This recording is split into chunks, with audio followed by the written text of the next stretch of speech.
Est-ce que tu t'es déjà demandé ce qu'il se passe dans ton corps au moment précis où une pensée surgit? On veut souvent comprendre ce que l'on vit, on veut l'expliquer, l'analyser, mais pendant ce temps-là, on est encore et toujours dans le mental. Et pendant qu'on pense, on s'oublie. On oublie qu'on a un corps. On oublie que ce corps, il ressent. Que ce corps, il sait. Et que le corps ne ment jamais.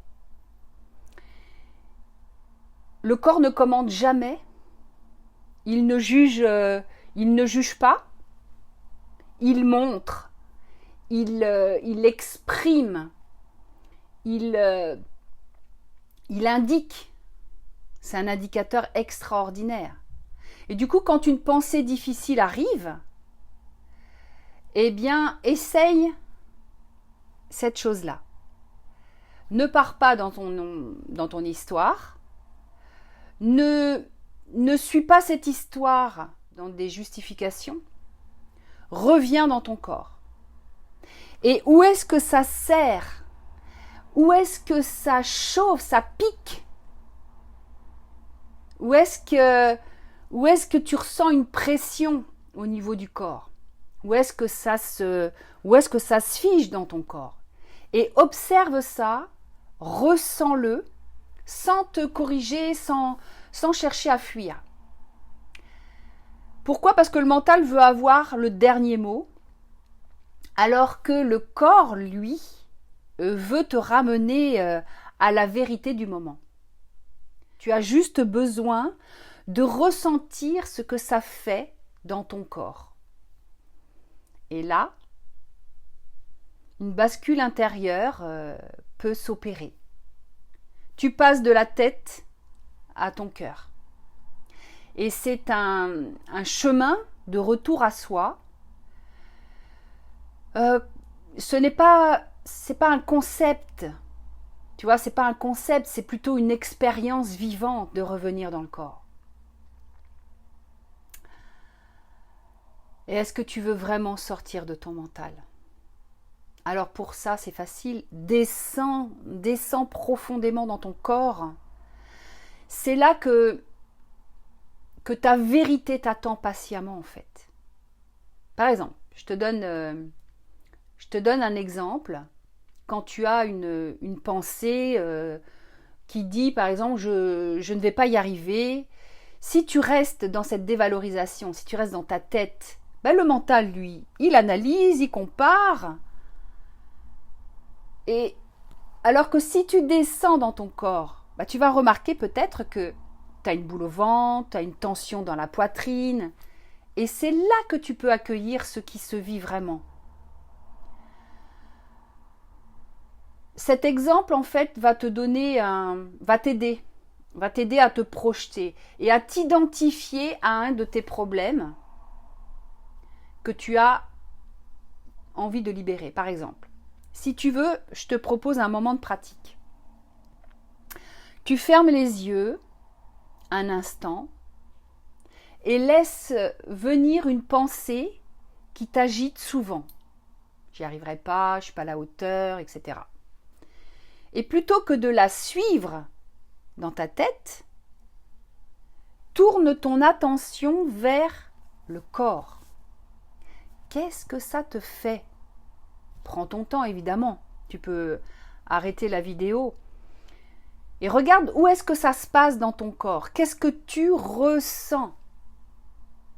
Et reste là un instant. Respire.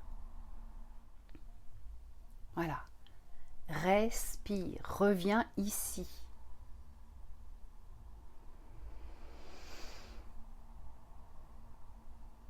Et je t'assure que ce n'est pas grave si tu ne sens rien de tout de suite. Le corps, il a besoin de temps pour te refaire confiance à nouveau. Le mental, c'est comme un écran de cinéma. Mais le corps, lui, c'est la salle entière. Si tu ne regardes que l'écran, tu oublies l'espace qui t'entoure. Bien sûr, si tu as besoin d'être accompagné, il y a ce programme d'impulsion sacrée où je t'enseigne justement à revenir dans le corps, à écouter, à ressentir, à ne plus avoir peur de ce que tu vis.